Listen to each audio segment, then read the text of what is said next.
এখনো সময় আছে, আপনি আমাদেরকে পে স্কেলের গেজেটটা জারি করে যান। বাস্তবায়ন নতুন সরকারই করবে, আপনি শুধু পে স্কেলের গেজেটটা জারি করে যান। এতে অন্তত 22 লক্ষ কর্মচারীর অভিশাপ থেকে আপনি বেঁচে যাবেন।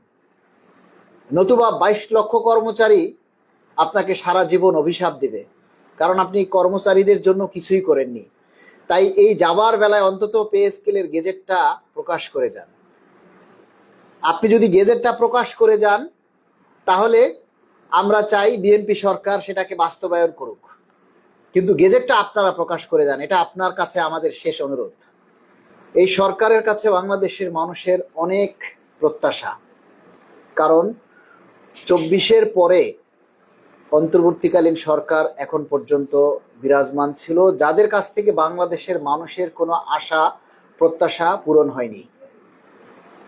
অন্তর্বর্তীকালীন সরকার যখন গঠন হয়, মাননীয় প্রধান উপদেষ্টা ডক্টর ইউনূস, নোবেল বিজয়ী একজন মানুষ, তিনি যখন এই অন্তর্বর্তীকালীন সরকারের দায়িত্ব নেয়, তখন আমরা ভেবেছিলাম যে সফলতার দ্বার উন্মুক্ত হয়েছে, বাংলাদেশের ভাগ্যাকাশে বিশাল এক চন্দ্র উদিত হয়েছে।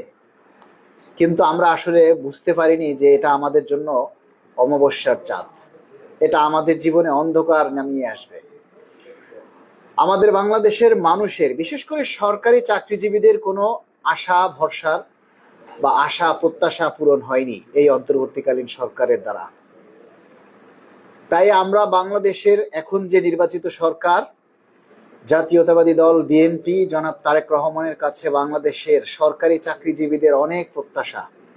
এখন অনেকেই মনে করছেন যে এখন আর প্রচার প্রচারণা করে লাভ কি। সারা বাংলাদেশের মধ্যে একটা জিনিস আপনারা সবাই খেয়াল করবেন, যে সারা বাংলাদেশের সরকারি চাকরিজীবীদের মধ্যে যত নেতা আছে, যত সিনিয়র আছে, যত শীর্ষস্থানীয় নেতা আছে, সবাই ঘুমাচ্ছে। একমাত্র আমি আপনাদের মালেক ভাই ঘুমাই না, যিনি আপনাদের জন্য এখনো কথা বলে যাচ্ছি। তাই আপনারা যদি থেমে থাকেন, প্রচার প্রচারণা যদি বন্ধ করে দেন, মনে করেন যে না এখন আর প্রচার করে লাভ কি, তাহলে আপনারা ভুল করবেন। আমি আপনাদেরকে ততক্ষণ পর্যন্ত প্রচার প্রচারণায় অ্যাক্টিভ থাকার জন্য অনুরোধ করব, যতক্ষণ পর্যন্ত আমাদের পে স্কেল সম্পূর্ণরূপে বাস্তবায়িত না হয়। একটা কথা লিখে আজকে পোস্ট দিয়েছি, কাঁচায় না নোয়ালে বাস, পাকিলে করে ঠাস ঠাস। ব্যর্থতার কাতারে গিয়ে আর পথ হারাবে না বাংলাদেশ। ইতিমধ্যে আপনারা বুঝে গেছেন যে ব্যর্থ নেতা, শিরদাঁড়াহীন নেতা বা মেরুদণ্ডবিহীন নেতার নেতৃত্বে আন্দোলন সফল হবে না। তাই আমরা এই পে স্কেল পেতে গেলে, এখন যেহেতু নতুন সরকার গঠিত হচ্ছে, নতুন সরকার ক্ষমতা নেবেন, ক্ষমতা নেয়ার পর তারা তাদের যে আভ্যন্তরীণ কাজকর্ম, দাপ্তরিক যে কাজগুলি, মন্ত্রিপরিষদ গঠন, সংসদ চালু করা, বিভিন্ন বিষয় নিয়ে তারা ব্যস্ত থাকবেন। অন্তত 2-3 মাস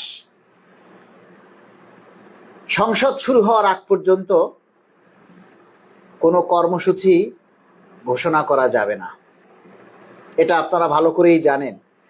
এই সময়ে আমাদের সাংগঠনিক কাজকর্মগুলিকে শক্তিশালী করতে হবে। সাংগঠনিকভাবে যদি আমরা আগাতে না পারি, তাহলে কোনো কর্মসূচি দিয়ে সফল হবে না। আজকে যদি আমরা একটা কর্মসূচি ঘোষণা করি, 1 জন পালন করবে, 10 জন পালন করবে না। আর যদি সাংগঠনিকভাবে আমরা সারা দেশ থেকে তারুণ্যের জোয়ার জাগাতে পারি, যারা তরুণ নেতৃত্ব, নির্ভয় অকুতভয়, যারা ফ্যাসিস্ট না, যারা কোনো কিছু তোয়াক্কা করে না, সেই সমস্ত মানুষরা আমাদের এই সাংগঠনিকভাবে নেতৃত্বে এগিয়ে আসতে হবে সারা বাংলাদেশ থেকে। সেজন্য আপনারা জানেন যে আমরা তারুণ্যের জোয়ার নিয়ে বাংলাদেশ সরকারি কর্মকর্তা কর্মচারী কল্যাণ সমিতির একটা কমিটির আত্মপ্রকাশ করেছি। আমি সেই কমিটির আহ্বায়ক এবং মহাসচিব হিসেবে আছেন গভর্নমেন্ট এমপ্লয় আপডেট নিউজের অ্যাডমিন আশিকুল ইসলাম আশিক। আমরা চাই আমাদের এই হাতকে শক্তিশালী করার জন্য সারা বাংলাদেশের প্রতিটি জেলা উপজেলায় আমরা আমাদের শাখা কমিটি গঠন করতে চাই। যখন প্রতিটা জেলা উপজেলায় বিভিন্ন দপ্তরে অধিদপ্তরে আমাদের এই শাখা কমিটিগুলি গঠন হবে, উপকমিটিগুলি গঠন হবে, তখন আমরা একটা কর্মসূচি ঘোষণা করলে সেই সকল কমিটির মাধ্যমে, সংগঠনের মাধ্যমে সারা দেশ থেকে আন্দোলন তীব্রতর আকার ধারণ করবে। কিন্তু আপনারা যদি সেই কমিটি গঠনের ব্যাপারে এগিয়ে না আসেন, যেমন আপনি গাজীপুর জেলায় আছেন, গাজীপুর জেলার আপনি একটা উপজেলায় আছেন, সেখানে আমরা কাউকে চিনি না, কিন্তু আপনি ওখানে চাকরি করেন। আপনার নেতৃত্বে ওখানে যারা আছে, ওখানে যে সকল অফিস আছে তাদের সাথে আলোচনা করে আপনারা সেখানে একটা কমিটি গঠন করে আমাদেরকে ইনভাইট করেন। আমরা কিন্তু ওখানে সবাইকে চিনব না, আপনারা চিনবেন।